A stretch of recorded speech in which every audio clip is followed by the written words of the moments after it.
Hi, I'm Tyler. Hi, I'm Tony. And this is the Fox Valley Film Critics. In this special episode being recorded at the Hollywood Boulevard in Woodridge, Illinois, we're going to be discussing the next in the lineup of the AFI's Top 100 American Films, Rocky, as well as the newest Avengers film, Avengers Endgame. Stay tuned.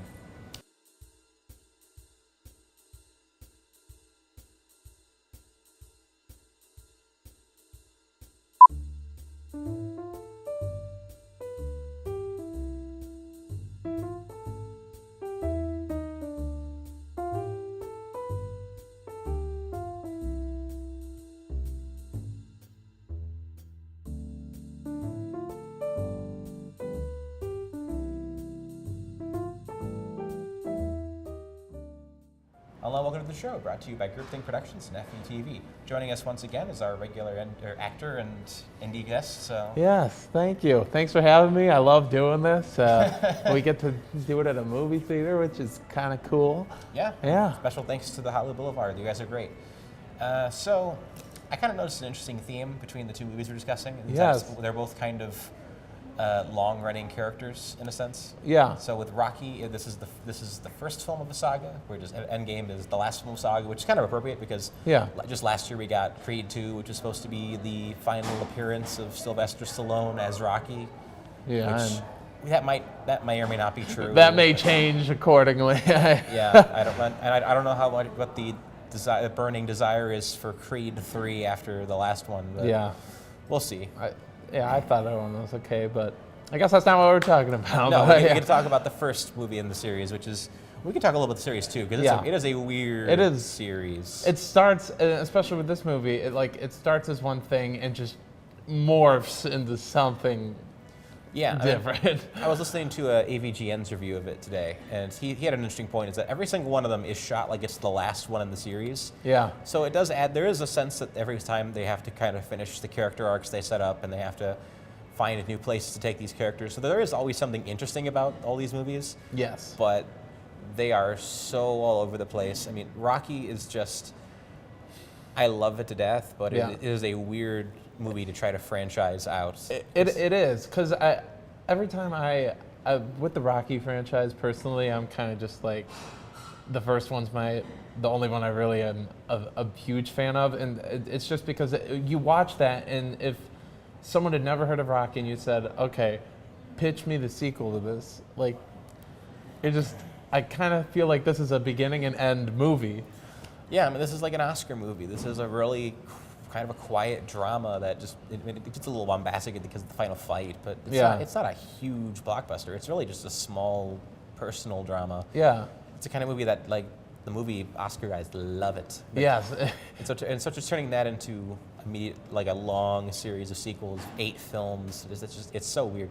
But that first one is, I love it. It is, it is a great movie, and it's really just, no matter who you are or what you're doing, everyone can connect with with who Rocky is and like what he's trying to become. Like, just the whole movie is just about it's just achieving something, and you're just rooting for him the entire time. He says it best: going the distance. Yes, it's not even about winning. It's about It's about taking your opportunity and making the best of that opportunity. Because he's not a heavyweight boxer. He's not going to be able to handle Apollo Creed, at least in the first movie.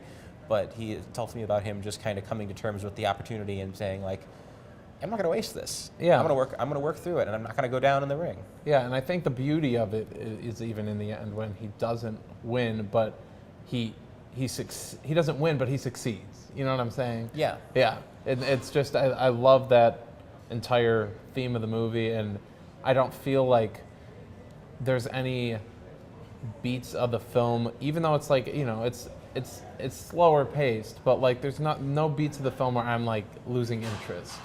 Yeah, I mean, I've shown this to people who are kind of stubborn about their movie tastes, and they've all liked it. Like, I know there's a lot of young people that don't like watching movies pre-1977. Yeah. And I showed people like that, and they're like, "Oh wow, I got really invested in that movie. I liked it a lot." I'm like, "Wow, that got you." I don't know what else will, but no, it was, there's something. It's just something about it, even the way the Rocky character is portrayed. There's something you just automatically like about him. That's just like, go get it, and. Well, it's because he has an arc. He starts out as like not sympathetic guy who starts showing more sympathy for others, and he starts getting to the point where you want to root for him. He doesn't start. Yeah. He doesn't just start the movie in a good place. I mean, he's kind of a roughneck. Yeah, and they make him human, and like he has this girl he loves, but it's not like the movie dream girl that. Yeah, Adrian is so strange, but I love it. And that's what makes it, because her strangeness it really it melds well with Rocky's kind of different, awkward kind of a thing he's got going, and I mean even. I guess this leans more into the whole series, but like I like the character of Apollo Creed too, just because of, in this movie he serves more as the person we're rooting against, but he kind of he's the guy on top who's trying to kind of put out the idea that anyone can come up from anything, but in reality he doesn't believe it himself until the end. He's more cynical in this movie. Like he's like just kind of doing it because he has to do it. Exactly. So I mean, there's an interesting layer to be had there. He's not. It's barely an opportunity for him. He just needs to do something. So. Yes. Yeah. So I mean I love this. I love this movie. I just don't see any of the other ones that come out after it. Like Creed was good, but I didn't think it was.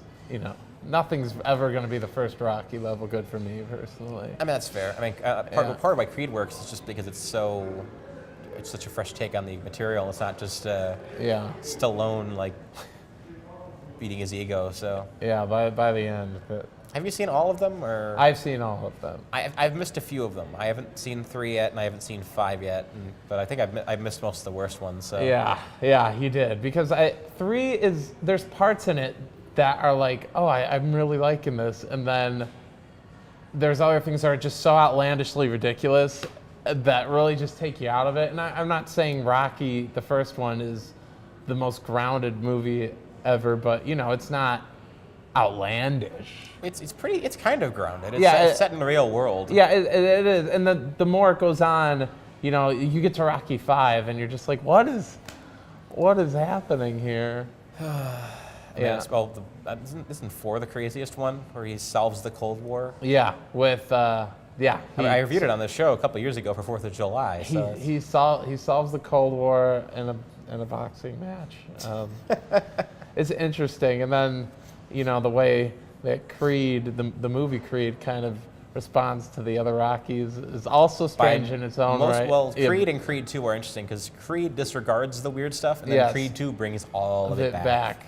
Yeah, that's why I don't know. I don't know what they're gonna do with this franchise, but the movie itself, at least I can say, is a great standalone movie that I think everybody, no matter what kind of a movie person you are, I feel like you're right. Everybody likes this movie. It's a very simple. Man becomes better, accomplishes his dream story. So yes, you try. It's basically just saying you work hard enough and you want it bad enough, like you'll get it. Like, and it's about steps. It's the climb. It's not the. I mean, literally, because they embody that with just him walking up the stairs to the library. So yes, they literally show you what's going on there. Yeah. Yeah. Are you going to see Rambo 5 when it comes out this year? Rambo 5, that's a thing? Last Blood, yes. Like Stallone's just doing all of his goodbye roles for all of his big characters right now. What is he going to do in a Rambo movie now? I like Creed, I felt was appropriate. It was an appropriate close. Rambo, I don't know what they're going to do. I don't know, ISIS? Yeah. oh man. I don't know. I don't even think Sylvester Stallone is going to top anything he really did in Creed since. Like, I'd like to see him do something nice, but... You're telling me you're not excited for Demolition Man 2? No. It's not a thing. It's not a thing, I promise. Okay. You scared me for a second. I'm like, no, I'm not at all. Yeah. What else can we bring back? Copland? He just, Judge Dredd. He had Rocky, so that's good. He had Rocky. Yeah. Now he doesn't. No, he doesn't anymore. They're kind of just... I'm sure it'll be good in Guardians of the Galaxy 3. Is he confirmed to be in that? Probably. I don't know. Yeah. I mean, I liked him in Guardians too for the little bit he was in. But I thought it was fun. But yeah, Rocky's a good film from start to finish. Also, someone I got to mention in that movie is Burgess Meredith, who's... How are we not talking about Burgess Meredith? I don't know how we haven't talked about him, but he's my favorite character in that movie just because of how... he's just fantastic, but the way he portrays that character, like people know him even though they haven't seen the movie Rocky. He's the archetype of the grumpy trainer. So yes, and his voice is just so perfect for it. I mean, he's perfect. He's he is one of the best characters in the entire franchise. So. Oh yeah, he really is. And I when they replaced him with Apollo Creed, and was it the third one or? Yeah, I think he starts training him in the third one, and then Stallone himself ends up becoming the trainer for Creed. So yeah, So I don't know. Rocky is just it's a good movie that I think will stand the test of time. I don't think it'll ever kind of go into that category of, oh, this is an old movie. It's not. Until Creed 3. I think we've run out of discussion topics for Rocky, so join us for the next segment. We'll be discussing Avengers Endgame. Stay tuned.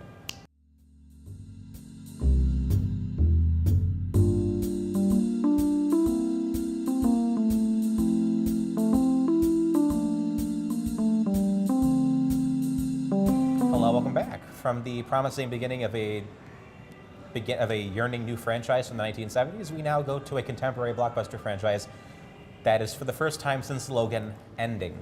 Yes. So what are your thoughts on Avengers Endgame? Oh boy. Oh, okay. So I saw it twice because the first time I saw it, I didn't like it, and it seems to be the minor opinion on how everything is. And I'm just like, you know what? I gotta see it again. I think there was just a lot. After the second time, I thought it was good. It's like the most safe answer you could have given.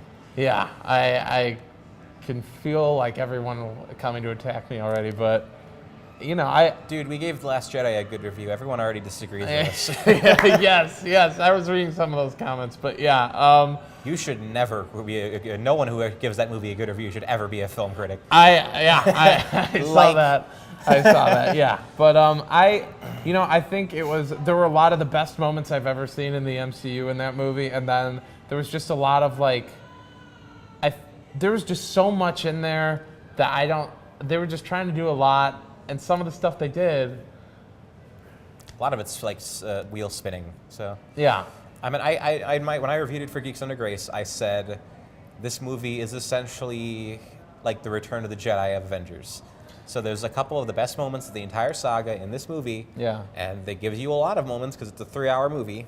So you're going to get what you want out of it regardless. But give it 10 years, this is not going to be anyone's favorite. No, I don't think so. I think it's just because you're seeing a lot of new stuff and a lot of new information thrown at you, so everyone's like, yeah, that was awesome. I agree. I think after a while, it's going to slowly move to the middle of a lot of people's MCU rankings. Yeah, same with Infinity War. I know a lot of people like that one a lot more than there are a lot of people that this is like in the top 5 Marvel movies ever. So I disagree, but I personally liked Infinity War better than Endgame. Yeah, I mean, I think Infinity War's benefit was that there's a constant sense of dread and like stakes to the entire movie. Yeah, but this movie is very much more of like a hangout movie because I don't want to spoil what happens, but there's the entire second act of the movie. There really isn't any sort of huge narrative stakes. Like if the characters fail, like if they fail, nothing's going to change, or worse, one or two of them are going to die. I also feel like Infinity War followed it was a plot that had like an A and a B, and it followed the plot, and there was Thanos, and there was that had to be done. In this, there's like several plots that are trying to get accomplished. It's really a mix of like 3 different acts in one movie. I would say Endgame is technically more focused from like a narrative level because there's not like a dozen story arcs running at the same time or anything. But not story arcs, but like things they have to accomplish or they're trying to do. I mean, just the entire runtime is crammed, like because in order to get from where the movie starts to where the movie ends, there's a lot that has to happen, obviously. But yeah, but I mean, I don't want to sound like I hated this movie because No, there was a lot of things I loved about this movie. The movie shines in the moments. Yeah. It's the moments that really make it. I don't want to say what they are because obviously, spoiler. Yeah. Fatwa, whatever. Yeah, and we're in a movie theater, so I don't want to die. There's already one guy that ran by screaming that one of the characters was killed. So. Yeah, I love the way they wrapped a lot of the character stories, like Iron Man, Captain America, the way they handle a lot of the main core Avengers that we know contractually are no longer going to be in these Avengers movies. I mean, it's not really the shocking way. Like, I don't think most people are going to be shocked by what happens, especially because everyone's like, oh, we know what certain things are going to happen going into this movie because we know whose characters or things are going to who they're going to be like giving up their contracts. But I think the more surprising ones are who ultimately don't go at the end. Yeah, Like some of the characters I were still hanging out at the end. I'm like, you're still here? You're still here? Like, you're still here? Still going. Yeah, I mean, I guess they're going to keep making movies. I mean, I'm fine with that. But some of the choices that were made for these characters are very strange. And that leads me to one reason I hated. The one thing I hated about this movie was, Are we talking about Professor Hulk or Fat Thor? Fat Thor. Fat Thor. Thor is one of my favorite characters, especially after Ragnarok. I'm like, they finally got it right. I'm like, this is what they're gonna do. Like, I feel like he found his place in Thor. Like Thor Ragnarok, he found his purpose.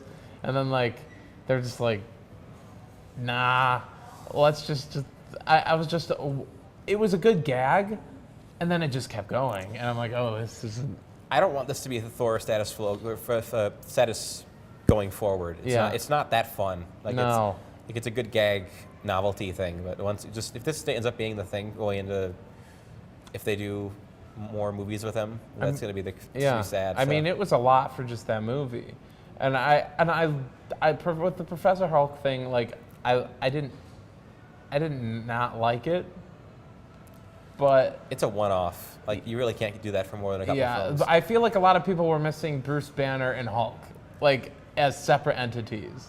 Like, it was fun to see him, Professor Hulk, but, like... Like, I like the idea of him kind of coming to terms with the Hulk personality and, like, merging into a single being. Yeah. That's interesting. And there's a lot of sweet aspects to it, like the fact that everyone just doesn't seem to mind the Hulk anymore. Yeah. Like, it's like, oh, like little kids want to get, like, selfies with him and watch him dab. Like... Yeah. 5 years in the future. Yeah, so. No one wants to see Hulk rip stuff apart, except for us. I want to see Hulk rip stuff apart. Yeah, that's what Hulk does. I want to see a movie where a man's deep inner turmoil is made for my entertainment, darn it. Yes, exactly. And yeah. And you know what? I think the problem was just because Hulk wasn't in like the last movie at all. So I was excited to kind of see him like tear some people up. I think it makes sense from a character arc perspective, but it's ultimately kind of just weird. A lot of it just comes from the fact that it all happens off screen during the time jump. So yeah, because I agree. I think Professor Hulk was where it should have ended compared to the last movie where they were having major problems interacting with Bruce Banner and Hulk interacting with each other. But the problem is you don't see any of that happen. It just does. That's like one of the big problems of this movie, to me, is just that the way they spin the character arcs just doesn't seem to go anywhere with these characters. Yeah. Like, there's a lot of characters where they blow through previously established plot threads, like the Tony Rogers rivalry from Civil War just barely gets addressed. Yeah. There was this great part at the beginning of the movie where Tony Stark just gets in his face about it. I'm like, yeah, that's great. But then the next time they see each other, it's kind of just, brushed under the rug. And well, there's narrative reasons why, but it doesn't really continue the arc logically. So there was just a lot they had to do, and they succeeded at a lot of it. And then there were some things that with a movie that with this amount of stakes and things that they had to do, I wasn't shocked that it wasn't the most perfect movie in the world. I'm just surprised they didn't focus on the character arcs more, because if they drove that home, a lot of the superfluous stuff no one would care about. Yeah. Like if I wasn't thinking about like what the logical journey of the characters was, no one would be complaining about the time travel not making sense, or no one would be complaining about stuff like that. But it all just comes down to the way the characters are written more than anything else. Yeah, and like I said, there's some characters I liked with the arcs. I really do feel that I like the way they handled Iron Man, and I like the way they ended Captain America's arc. But all the other characters I think really just got, the side treatment. I think maybe Nebula got Nebula's a little very more good. life in this movie. That was nice. Well, it's because they gave her like 10 times more screen time than she's ever had in another movie. So Yeah. The Black Panther character, whenever I remember a couple months ago, everyone was so upset that she wasn't on the poster. Once you see the movie, you'll understand why she wasn't on the poster. She's like not in this movie at all. And Captain Marvel, I'm surprised was even on the poster either. yeah, that's weird. 'Cause- I heard the conspiracy theories that said that Marvel wasn't sure if they're going to add her to the movie or not, so they shot multiple versions of the film. But I don't know if that's true or not. So. Yeah, but she was barely in this. I mean, she had her little moments, but Yeah, if you're a Captain Marvel fan, you'll enjoy it, but she's not a major part of the film, which is kind of surprising. So I thought she would have been involved in much more of the actual plotty plot. So yeah, I agree. which is very strange, considering that they kind of made imply that she was going to be like an important They character. did. So. They made her seem like she was going to be the one who saves it all, which I'm happy she isn't. The one who, How was that? Deus defeats- Ex Machina, Yeah, Deus Ex Marvel. yeah, defeats Thanos and takes it out. Because I'm just like, she had one other movie. We all know that Ant-Man is the one that has to defeat Thanos. So Yes. By doing a certain something in a certain somewhere. there's a reason why Thanos' name is spelled with the anus. Have you ever seen that movie poster, the parody one where they had all the faces of the people and the Avengers A? It just said, it had Paul Rudd's face and it just said, "Go up." Oh, no. Yes, it was perfect. That's terrible. That's why I didn't love this movie, because that didn't happen. That's the one reason, the only flaw. Yeah, no. Yeah, like I said, I think people like this movie. It's a satisfying ending. It's not a great film. Please address your letter bombs to Tony at. Yeah.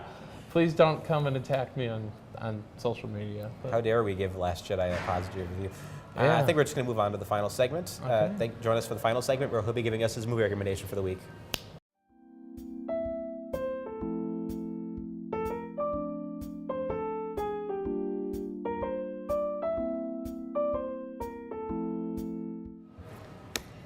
All right, welcome back. Time to get the movie recommendation for the week. my movie recommendation is Batman, circa 1989 Batman. Yeah, I kind of think it's the movie that really kind of started the modern superhero movie genre. I mean, you can argue that Superman did, but I feel like Batman was the one that really just brought in some of the, darker themes, and I just love it for its corniness, and I just feel like it's a movie that everyone should see.